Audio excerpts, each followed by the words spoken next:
Mes amis, ce qui s'est passé dans le golfe d'Oman n'était pas un incident diplomatique ni une escarmouche navale. C'était une démonstration de physique appliquée à l'arrogance d'un régime qui croyait que le monde fonctionnait encore selon les règles de la patience stratégique. Oubliez les communiqués génériques de l'ONU. Ce qui s'est passé là-bas était le premier acte de la fin d'une époque. Maintenant, imaginez le scénario. Le pétrolier MT Asna iranien, une montagne d'acier chargée de millions de barils de pétrole, naviguant sur les eaux sombres du Golfe, avec la confiance de celui qui croit que le blocus naval américain n'est qu'un bluff politique destiné à la consommation interne à Washington. Il pensait que la marine des États-Unis était là uniquement pour faire de la figuration, pour surveiller la situation. Il se trompait lourdement. Il ne comptait pas sur la précision chirurgicale de la nouvelle doctrine d'interdiction. À 21 000 pieds d'altitude, opérant depuis le pont du porte-avions USS Abraham Lincoln, un F-18 Super Hornet a plongé selon un angle d'attaque défiant la perception humaine. Le pilote n'a pas utilisé un missile Harpoon à $1 million.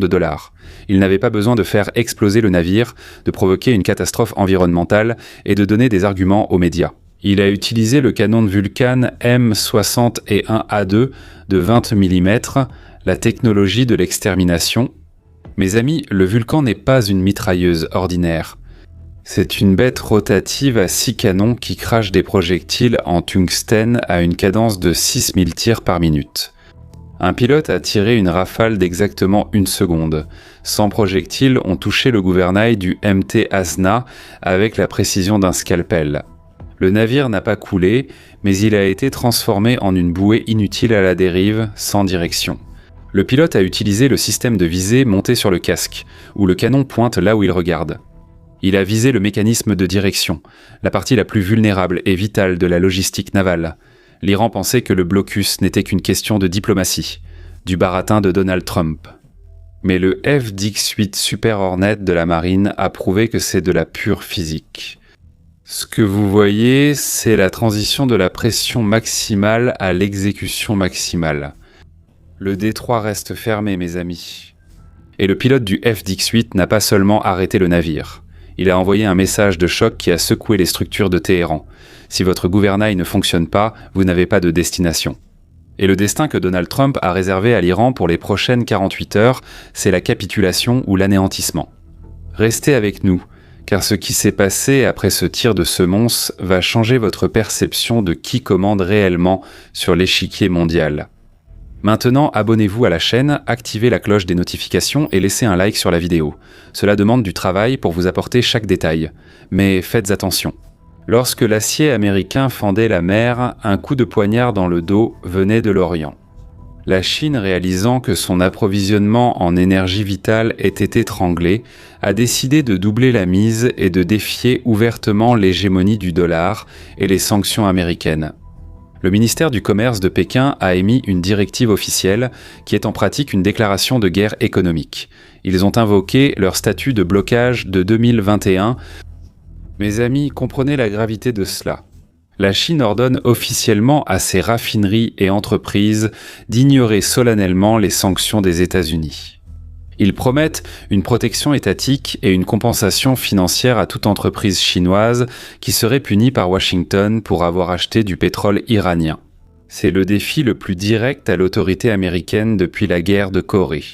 Les données de Windward, la plus grande entreprise de renseignement maritime au monde, sont terrifiantes.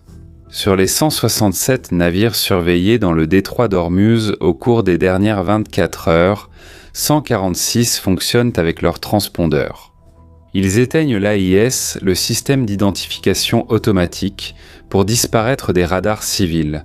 C'est la plus grande flotte fantôme de l'histoire. Ce sont des navires zombies, cachant leur identité, changeant de pavillon au milieu de l'océan et effectuant des transferts de cargaison de navire à navire en pleine nuit. Tout cela pour alimenter les raffineries chinoises avec le pétrole qui finance le terrorisme mondial. Scott Benson et son équipe en ont été témoins. Il confirme que Pékin essaie de créer une zone d'exclusion économique où les lois de Washington ne s'appliquent pas. Il pense que Trump n'aura pas le courage de sanctionner les géants bancaires chinois par crainte d'une récession mondiale. Mais Pékin commet une erreur de calcul historique. Ils oublient dans ce que Trump ne joue plus au jeu des sanctions symboliques. Il joue le jeu de l'interdiction physique. La Chine finance la survie du plus grand sponsor du terrorisme d'État, en déplaçant environ 20 millions de barils par mois grâce à cette flotte fantôme. Mais le message du FDX-8 était clair. Votre pétrole n'arrivera pas au port si le gouvernail du navire est transformé en gruyère.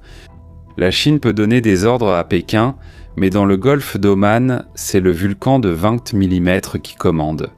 Alors que la fumée s'échappait du canon Vulcan du FDX-8 Super Hornet de la marine américaine, Donald Trump a posté sur son réseau social avec ce ton décontracté qui terrifie ses ennemis.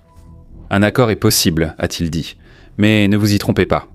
Derrière cette phrase, il y a ce que les analystes du renseignement appellent la liste des conditions de reddition. Mes amis, ce n'est pas un traité de paix, c'est un document de capitulation totale. Il est remis par des canaux suisses avec un compte à rebours de 48 heures attaché. Les exigences strictes sont les suivantes.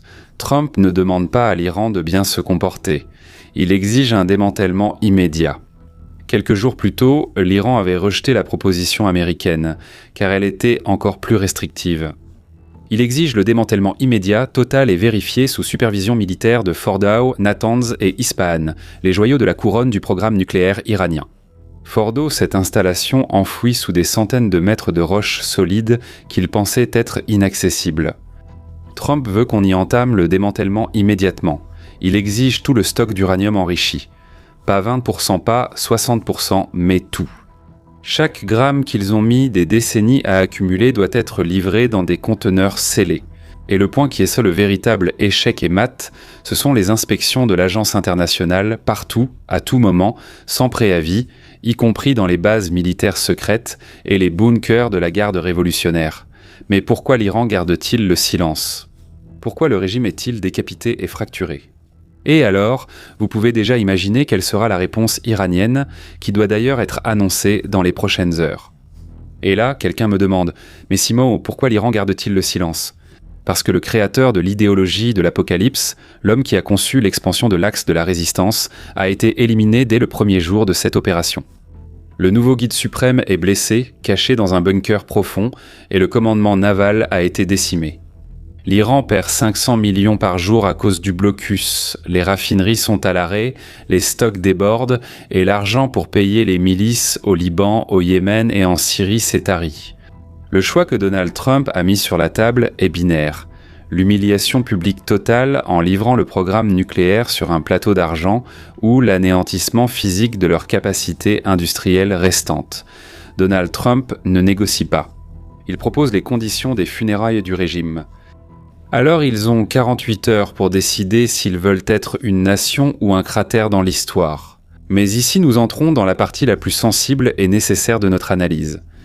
Il existe une véritable crainte parmi les stratèges du renseignement à Washington, la crainte d'une victoire à moitié réussie. Le parallèle historique ici est inévitable et effrayant. Le régime iranien opère selon le même modus operandi que le parti du petit moustachu en Allemagne pendant la Seconde Guerre mondiale.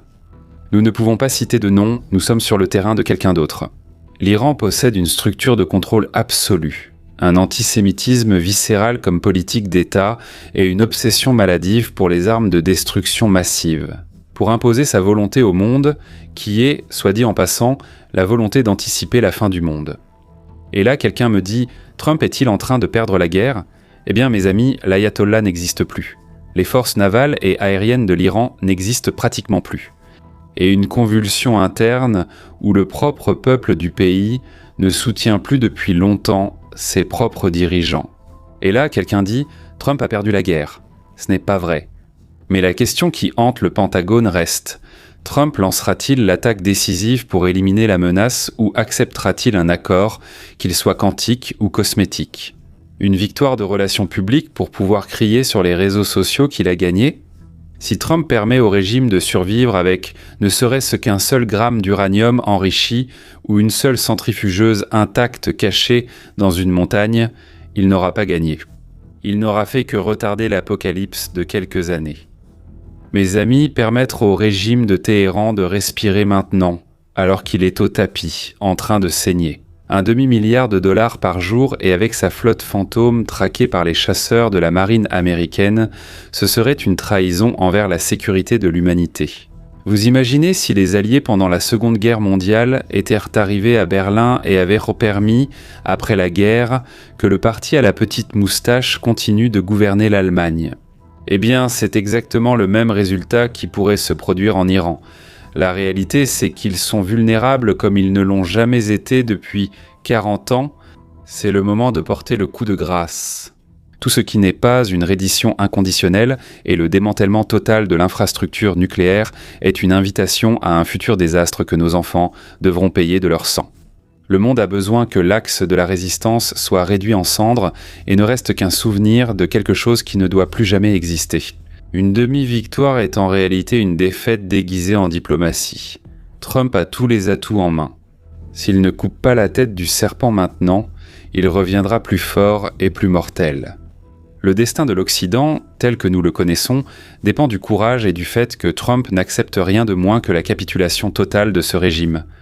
La partie la plus difficile a déjà été accomplie. Maintenant, il suffit de les laisser s'effondrer. Mais si le siège n'est pas maintenu et si, éventuellement, quelques autres attaques ne sont pas menées, il y a un risque sérieux que ce qui reste du régime continue de contrôler le peuple iranien. L'ultimatum de 48 heures est en cours. Et là, tu te dis, mince, encore une fois, mais c'est comme ça que le jeu fonctionne. Et ce qui est en jeu, c'est le destin de la civilisation occidentale. Ce que je t'ai montré ici, c'est le véritable engrenage du pouvoir, celui que les médias traditionnels essaient d'adoucir pour ne pas effrayer le spectateur moyen. D'ailleurs, je vais le mettre maintenant dans la fiche. Tu vas cliquer. À cet instant précis, une vidéo spéciale va apparaître où j'explique pourquoi l'Iran veut la bombe nucléaire.